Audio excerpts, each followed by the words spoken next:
Welcome into the Pulse on this Thursday, where we talk all things people, power, and politics as we do every night. And tonight, there is a lot to get to, including Donald Trump's visit to Detroit today and his comments about the Motor City causing some controversy. We're also zeroing in on the economy and the plans both of the candidates have been touting. What does this really mean for you? We'll get to all of that in just a second, but first, as the South continues to grapple with hurricane damage from Helene and now Milton, which made landfall last night, President Biden is now calling on Congress to return from their pre-election recess to help with relief funding. He's asking lawmakers to approve more money for the Small Business Administration and trying their best to help with low-interest loans to homeowners and businesses that are dealing with the aftermath of this storm. They're really trying their best to recover from these catastrophic effects that you're looking at from the storms. After Hurricane Helene hit, the agency said it had less than $100 million for new loans. And now there's Milton, and there's more concern brewing that there simply isn't enough money. That's in discussion now, and I don't want to mislead you. I think in terms of the SBA, it's pretty right at the edge right now. And I think the Congress should be coming back and moving on the emergency needs immediately, and they're going to have to come back after the election as well, because this is going to be a long haul for total rebuilding. It's going to take several $billion. You know, this show is a refresh on civics class, so important to know that the SBA, the Small Business Administration, is different from FEMA, which does have the resources needed to address urgent concerns that they need right away. Following Milton's landfall, multiple deaths have been reported, with rescue missions like the one you just saw behind me still underway. But local officials say the state largely avoided a worst-case scenario, thanks in part to one of the biggest evacuation efforts in the history of Florida. Former President Trump back in Michigan today, speaking in front of the Detroit Economic Club. He touched on a variety of issues, most notably the industry that drives the Motor City. More on that in a second. But it's not the talk about the auto industry that's getting a lot of buzz. It's the former president's statements about Detroit while he was here. Trump was talking about NATO and what other countries pay in the group, and then made this controversial comparison. I think Kamala, it's not going to be high on her list. I don't think anything that we're talking about today is high on her list. The whole country is going to be like, you want to know the truth? It'll be like Detroit. Our whole country will end up being like Detroit if she's your president. You're going to have a mess on your hands. She destroyed San Francisco. She destroyed, along with Newsom, California. And we're not going to let her do that to this country. We're not going to let it happen. So. But here's the issue. Detroit's recovery and emergence from bankruptcy has been well documented, and the city has gotten a lot of praise for the fact that it's actually thriving now. We don't need to tell you that this year alone, it's hosted the NFL Draft, March Madness, the Grand Prix. Oh, yeah, Lions playoff games and Tiger playoff games as well. Lowest unemployment rate in 50 years, lowest crime rate. And Detroit is hosting, of course, their NFL Draft. Actually broke draft records for attendance and got universal praise, including by Trump himself during a one-on-one interview with me this spring. Trump told me, I love Detroit. And it isn't just us patting ourselves on the back. This is not a partisan issue. Time magazine named Detroit one of the world's greatest places. Why? Because of the city's economic recovery. Money magazine, just this year, ranked Detroit as one of the top 50 places, one of the best places to live in the country, noting its cultural significance. And then Condé Nast Traveler selected Detroit as one of the best places to go and visit, citing its music scene, mobility, innovation, and rebuilding. And by the way, former President Trump's exact words to me this past May was, Detroit has done a great job. He went on to say, I love Detroit, after telling me he's happy for the city. Mayor Mike Duggan, who said this on X, formerly Twitter, obviously is pretty passionate. He said Detroit just hosted the largest NFL draft in history. The Tigers are back in the playoffs. The Lions are headed to the Super Bowl. Crime is low and our population is growing. Lots of cities should be like Detroit, and we did it all without Trump's help. By the way, Mayor Duggan will be on the Pulse Friday night to talk more about this issue, this topic. We'll also have Brian Pennebaker with UAW for Trump, with if Trump's words were actually fair. We're going to give you both sides. And Governor Whitmer also blasted Trump in a statement sent to us, saying this: Detroit is the epitome of grit, defined by winners willing to get their hands dirty to build up their city and better their communities, something Donald Trump could never understand. Now, she went on to say this: Detroit's hard work and hustle built the best cars and trucks in the world. The city defined art, music, and culture for decades, from Aretha and Diana to Eminem and Stevie, who all called Detroit home. And Detroit is growing by the minute as people fall in love with this special place. So keep Detroit out of your mouth. And you better believe that Detroiters won't forget this in November. Well, now to the former president's comments on the economy and auto industry. Trump touched on a number of issues, including the federal interest rate cut, manufacturing, and something on a lot of people's minds, jobs in Michigan. The 4-year-long nightmare for the American auto worker ends the day I take the oath of office, January 20th, it ends. Today I am announcing a detailed plan to save the American auto industry and bring millions and millions of jobs back to our shores and very quickly.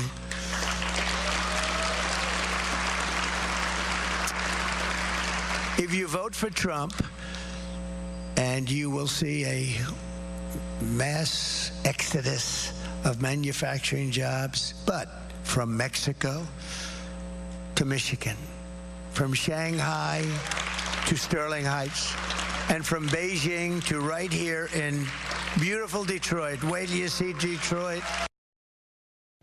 And while talking about the auto industry today, the former president took a jab at UAW President Shawn Fain with this. You have the worst union leader probably in the history of, maybe in the history of our country for any business. I don't know him. Shawn Fain is a disaster.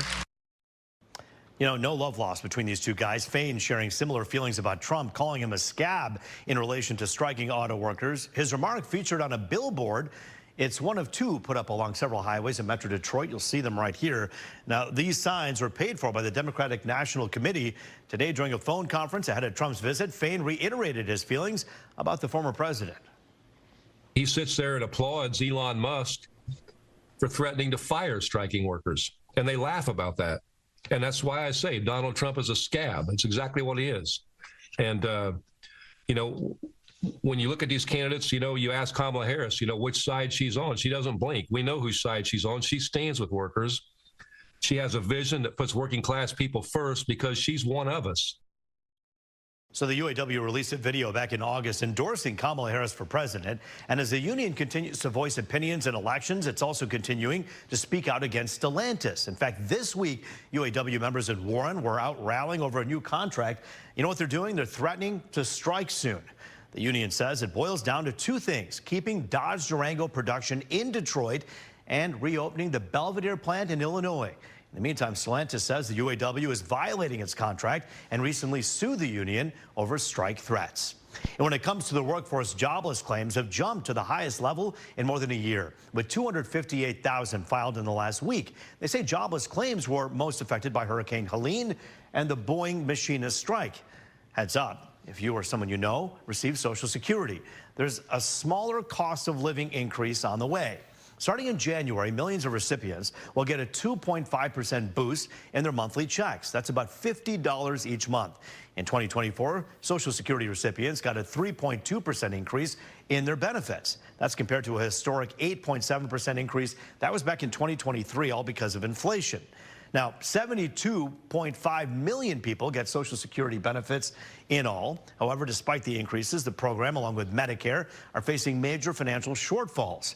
An annual trustees report from May actually said the program's trust fund won't be able to pay full benefits beginning in the year 2035. And we say it all the time on this show, the pulse is about you and what impacts your life. So time now to take a pulse check to see if the current economy is working for you. Here's what many of you had to say to us. The economy, in my mind, is in good shape overall.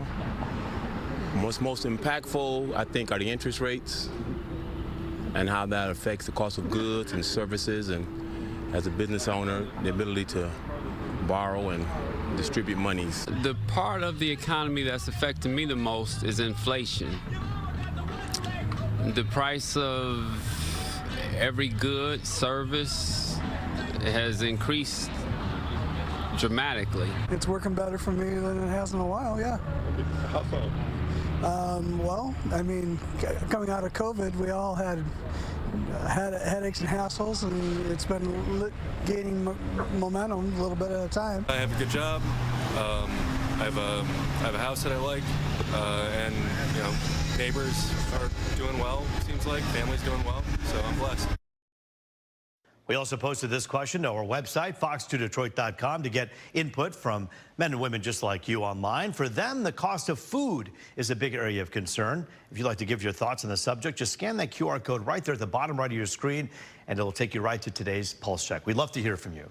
Well, still ahead, we are continuing our focus on the economy and how it affects you. We're sitting down with a wealth management expert to pick apart the plans Trump and Harris have for our country and what could it mean for your wallet.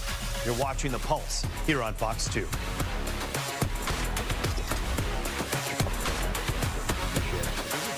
pretty good. Good discussion. All right, my friends, welcome back to The Pulse, where we are focused on all things people, power, and politics. And all three of those things have to do with the money, right? The economy. And when it comes to the economy, all three of those elements are involved, especially people. Joining us tonight to talk more about the presidential candidates' economic plans ahead of the election, wealth management expert Dan Casey. Dan, good to see you. Thanks for joining us here Thanks tonight. for having me. You know, a lot of people say, they write to us on this show and they say, we're glad we have this show because there's so much on social media that you just get overwhelmed and you just throw your phone away and say, I don't even know what's real, what's not. You're going to give us an objective view of the good and the bad of both these folks' economic plans. Let's get to it. Trump at the Detroit Economic Club today talked about allowing interest on car loans to be deducted from taxes. That's an attractive thing to offer up. Talk a little bit about how that would help and impact people. Yeah, I think it's a good effort on the middle class who are finding it hard to afford things. VP Harris has that also in her plan, right? All the tax credits that she wants to add. So, you know, I think it would be helpful. It certainly it would help the middle class be able to afford that and be able to deduct that. So. And I'm sure it's way down the list of the most expensive things of his campaign. So I'm sure it's minor. Well, I just find it so interesting because if I was to play a game with our intelligent viewers on the other side of that break and say, all right, I'm going to throw out a plan. You tell me if that's a Trump plan or a Harris plan. Oh, that's allowing interest on car loans to be deducted from taxes. I would imagine you wouldn't think that would be Trump. Yeah. You wouldn't think that would be Trump. Yeah. You also wouldn't think that Trump would say, hey, no tax on tips. That he, of course, brought up in Vegas, and then Kamala Harris, the VP, copied. And by the way, that's just being objective. That's just what happened. I mean, he brought it up first. The no tax on tips, they both believe this is something that should happen. While they believe it should happen, is this just a campaign measure, or is this doable? It's absolutely doable, and really it's, again, just going after the base that they need the votes for that. So they're both going after that, and it's pretty clear that that's what they're doing. And even I think Trump, one of his was no tax on overtime. It's like, you know, it's like where are these coming from? They clearly are looking at like what segment or what demographic do we need the votes from? What's the worst in their scenario? And let's fix it, or let's at least say we're going to fix it. Whether they actually do, who knows? Yeah, I mean, both these candidates have teams that are pretty incredible. They're smart. They go scouring around, finding out what people care about, what matters to them, and then they find a way to tell people this is why my guy or my gal is the right person. Yeah, right. So Harris's team said, hey, let's do a small business tax credit, $50,000 tax deduction for new small businesses. That is something that hits the kind of the jugular for a lot of people who want to do well but can't. Yeah, and the only thing I guess I would say against that is, you know, she also threw around or the party did at least, of taxing of unrealized gains, which also hits small businesses, right? So your business may be worth a lot, but you're still cash poor because you're still trying to grow it, but you're gonna have to pay taxes on this part of the business that, you know, is, so you might have to take a loan out against that. So I like the tax benefit for new businesses. We just have to make sure that we never talk about taxing unrealized gains again. So we can't help them and hurt them in the same. Vice President Harris has talked a lot on national television during interviews about this $25,000 voucher or housing credit for some first-time home buyers. Yeah. How realistic is that? I mean, it's a great promise, but how realistic is that? I think it's realistic. Again, we're talking about really small parts of the budget. Both budgets from Trump and Harris. Trump's the last study was $7.5 million to the debt over 10 years, and Harris was $3.5. 2/3 of both of those additions to our debt was just the extension of the tax credit that Trump put in 2017, right? The reduction of taxes. So that is 2/3 of both of it. So really, a lot of these things, which is why it tells me it's just going after votes, because it's really not as costly as all the other things that they want to do. So, but I'm all for it, like all her tax credits to middle class and working families. I think that's where this economy is hitting those the worst. You know, in the next block, we're actually talking to the architect of Trump's 2016 economic plan, and a really smart guy. And he basically talked a lot about, and whether you like the policies of Trump or not, they said that when you cut the corporate taxes, you're actually helping everybody in the long run, and he explained how. Do you see that? I mean, when someone cuts corporate taxes, how it helps everybody? Again, yeah, and that's when they say tax the rich. But again, those businesses are what employs most people in America. So, and studies have shown that if you do reduce their taxation, obviously maybe they pocket some, but they do hire, they do grow. That's what they're trying to do. So to cut their taxes, it does spur the economy by hiring and having people more money in their pockets, more spending. You have a lot of clients that come see you as a wealth manager. If someone was to ask the question, are you better off 4 years ago than you are today, what would people generally say? What's the sentiment? And do you think something needs to change? I think they would say that they're better off before. They're worse now. And again, you wonder if you really do a deeper dive if that's true, or if it's just them, picking up on social media or what they hear in the news. I guess I kind of feel that they're better off, but I do hear a lot of people say that they're worse off. And things are certainly getting better in terms of inflation, which it's kind of come down from its high of close to 9%. Very low now, there's a lot of factors in play here, and consumer confidence and sentiment is a big part of it. Hey, Dan, it's good to see you. Thanks for joining us here on the Pulse. Dan Casey for us. We're continuing our economic talks on the other side of the break with a Republican and Democrat weighing in on the candidates' plans and another one of our Counterpoint segments. You're watching the Pulse on Fox 2.